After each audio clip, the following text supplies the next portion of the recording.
Channel. So మన జుట్టు ఆరోగ్యంగా ఉండాలంటే నేను చెప్పే ఈ 5 చిట్కాలు అయితే పాటించండి. చాలా హెల్దీగా, ఒత్తుగా, మందంగా, పొడవుగా పెరుగుతూ ఉంటుంది. చాలా హెల్దీగా కూడా ఉంటుంది జుట్టు అనేది. ఇప్పుడున్న జనరేషన్ వాళ్ళకైతే హెయిర్ ఫాల్ సమస్య ఎక్కువగా ఉంది. ఎందుకంటే పొల్యూషన్ వల్లనో లేదా విటమిన్స్ లోపం వల్లనో లేదా వాటర్ ప్రాబ్లం వల్లనో కావచ్చు, ఏదైనా కానీ కొన్ని కారణాల వల్ల అయితే చాలా జుట్టు అయితే రాలిపోయి బట్టతల వచ్చే సమస్య కూడా ఎక్కువగా అవుతూ ఉంది. సో నేను చెప్పే కొన్ని చిట్కాలు అయితే పాటించండి. చాలా హెల్దీగా ఉంటుంది మీ జుట్టు కూడా నా జుట్టు లాగా చాలా హెల్దీగా పెరుగుతూ ఉంటుంది. న్యాచురల్ గా రీగ్రోత్ చేసుకోవచ్చు మన జుట్టునైతే. ఫస్ట్ టిప్ వచ్చేసి ప్రతిరోజు మనం తీసుకునే ఆహారంలో పాలు, పెరుగు, paneer and dry fruits, apples and కొబ్బరి వంటివి ఉండేలా చూసుకోవాలి ఎక్కువగా. వీటి వల్ల జుట్టు ఆరోగ్యంగా హెల్దీగా పెరుగుతుంది. న్యాచురల్ గా మంచి పోషకాలు అందుతాయి మన జుట్టుకైతే. హెల్దీ ఫుడ్ న్యాచురల్ గా ఇంట్లో మంచిగా హెల్దీ ఫుడ్ తీసుకున్నాం అనుకోండి, మన జుట్టు అయితే చాలా వరకు రీగ్రోత్ అయ్యి ఇంకా జుట్టు లేని దగ్గర కూడా చాలా ఒత్తుగా పొడవుగా పెరుగుతూ ఉంటుంది. న్యాచురల్ గా పెంచుకోవచ్చు మనం. అండ్ సెకండ్ టిప్ వచ్చేసి ప్రతిరోజు ఒక స్పూన్ వరకు నువ్వులు తినాలి. మంచి విటమిన్స్ అందుతాయి. నువ్వుల్లో జుట్టు పెరుగుదలకు అవసరమైన కాల్షియం, మెగ్నీషియం, ఐరన్ వంటివి సమృద్ధిగా ఎక్కువగా ఉన్నాయి. సో వాటి వల్ల మన జుట్టు అయితే మంచిగా పెరిగే ఛాన్స్ ఉంటుంది. సో అందుకనే తీసుకోమని చెప్తున్నాను. చాలా వరకు మన జుట్టు అయితే రీగ్రోత్ అయ్యి తెల్ల హెయిర్ కూడా రాదు. చాలా న్యాచురల్ గా ఒత్తుగా పొడవుగా పెరుగుతూ ఉంటుంది. టిప్ వచ్చేసి ఇంకా కోకోనట్ ఆయిల్ తో మంచిగా మసాజ్ చేసుకోవాలి. స్కాల్ప్ మసాజ్ చేయడం వల్ల, మర్దన చేయడం వల్ల అయితే జుట్టు ఆరోగ్యంగా ఉంటుంది. ఇంకా స్కాల్ప్ మసాజ్ చేయడం వల్ల అయితే జుట్టు కుదులను రక్త ప్రసరణ బాగా జరిగి ఇంకా బాగా పెరుగుతూ ఉంటుంది ఒత్తుగా. ఇంకా రిలాక్స్ గా ఉంటుంది, రిలీఫ్ గా ఉంటుంది మనకైతే అలా మసాజ్ చేసుకోవడం వల్ల. హెడ్ ఏక్ అండ్ ఇరిటేటింగ్ అన్ని రిలాక్స్ అయిపోతుంది. మన మైండ్ అయితే ఫ్రెష్ గా అవుతుంది. చాలా కూల్ గా ఉంటుంది మైండ్. చాలా హెల్దీగా పెరుగుతుంది జుట్టు కూడా. ఇంకా చాలా బాగుంటుంది. గోరువెచ్చని కోకోనట్ ఆయిల్ తీసుకొని ఇంకా లైట్ గా గోరువెచ్చగా సిమ్ లో కాగపెట్టుకున్న తర్వాత మర్దన చేసుకోండి ఆయిల్ అయితే. అప్పుడు జుట్టు అయితే బాగా పెరుగుతూ ఉంటుంది. కుదుళ్ళకి బాగా పడుతుంది జుట్టుకైతే. ఇంకా మన జుట్టు ఒత్తిడికి గురి కాకుండా ప్రశాంతంగా ఉండడానికి ఎక్కువగా మనం తీసుకోవచ్చు జాగ్రత్తలు అయితే.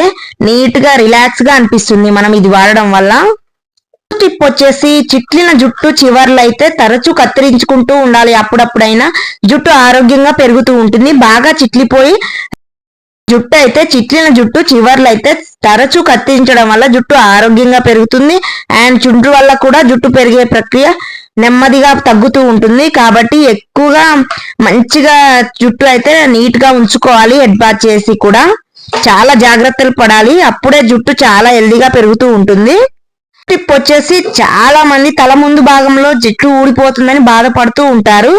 ఎందుకు అలా ముందు భాగమే ఎక్కువగా ఫోర్ హెడ్ లాగా వస్తుంది గర్ల్స్ కైనా బాయ్స్ కైనా అంటే, చాలా మంది ఆడవారైతే నిద్రించే సమయంలో, పనిచేసే సమయంలో కానీ తమ జుట్టును అయితే ఎక్కువగా కొప్పులాగా కడుతూ ఉంటారు. దీనివల్ల తల ముందు భాగంలో ఉన్న ఎంట్రుకలన్నీ ఎక్కువగా బరువు పడి కురులు ఊడిపోతూ ఉంటాయి. ఎక్కువగా బిగుతుగా గట్టిగా బిగించి కట్టడం వల్ల అయితే జుట్టు అనేది ముందు హెయిర్ ఫాల్ ఎక్కువగా వస్తుంది.